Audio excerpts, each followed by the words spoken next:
کہتے ہیں ایک بادشاہ تھا، وہ کسی پہ خوش ہو گیا تو اس نے اس کو کہا کہ تم میرے محل میں داخل ہو جاؤ اور شام تک جو میرے محل سے تم اکٹھا کر سکتے ہو تم اس کو جو ہے وہ اپنے لیے لے کے جا سکتے ہو۔ تو وہ جب محل میں داخل ہوا اس نے دیکھا کہ انواع و اقسام کے کھانے ہیں، طرح طرح کی چیزیں ہیں اور عالی نصب بستر لگے ہوئے ہیں، گاؤ تکیے لگے ہوئے ہیں اور ہر طرح کی انسانی طبع کو لبھانے والی چیزیں موجود ہیں، نفس کے تلذذ کے لیے سارے سامان موجود ہیں۔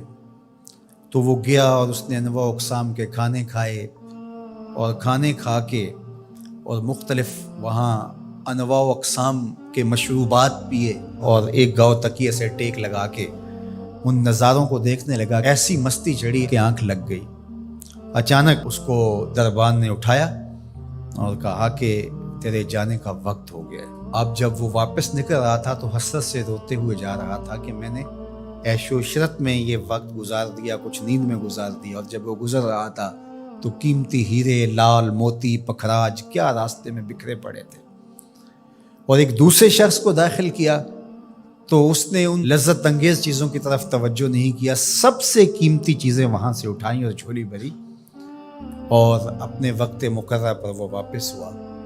تو اس دنیا کے محل میں ہم داخل ہوئے ہیں، ایک دروازے سے دوسرے دروازے سے نکلنا ہے۔ یہاں تلذذ کے سامان بھی ہے اور یہاں قیمتی چیزیں بھی ہے جو یہاں سے لے جا کے ہمارے لیے قیمتی ہوں گی، اور اس نے سمجھا کہ بس ایک دن میں یہاں جو کھانا ہے کھا لو، زہرۃ الحیات دنیا سے کہتے ہیں۔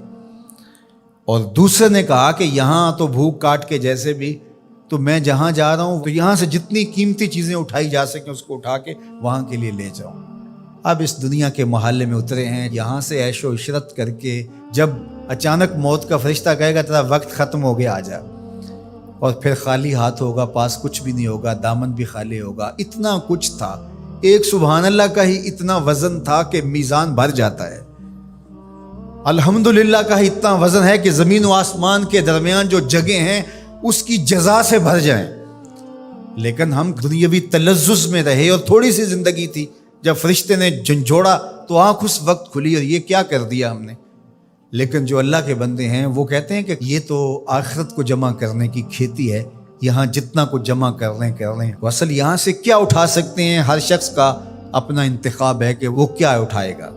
اپنے لیے وہ ابدی چیزیں اٹھائے گا جو ان کے لیے ختم نہیں ہوں گی، یا وہی کھا کے وہی چھوڑ کر کے اور اچانک مستی میں چلا جائے گا اور پھر فرشتہ اس کو جھنجھوڑ کے کہے گا اٹھ تیرا وقت پورا ہو گیا ہے۔ اللہ اکبر۔ فرمایا ہر شخص جب صبح کرتا ہے تو اپنی سانسوں کے ذریعے سے کچھ خریدتا ہے۔ اب اس کی مرضی ہے، چاہے آزادی خرید لے، چاہے گرفتاری خرید لے، چاہے خیر حاصل کر لے اور چاہے شر حاصل کر لے۔ وہ آخرت کا کیا سودا خریدتا ہے یا دنیا کا سودا خریدتا ہے، اس کے بعد جب آنکھ کھلتی ہے تو پھر سمجھ آتی ہے کہ میں کیا خرید سکا۔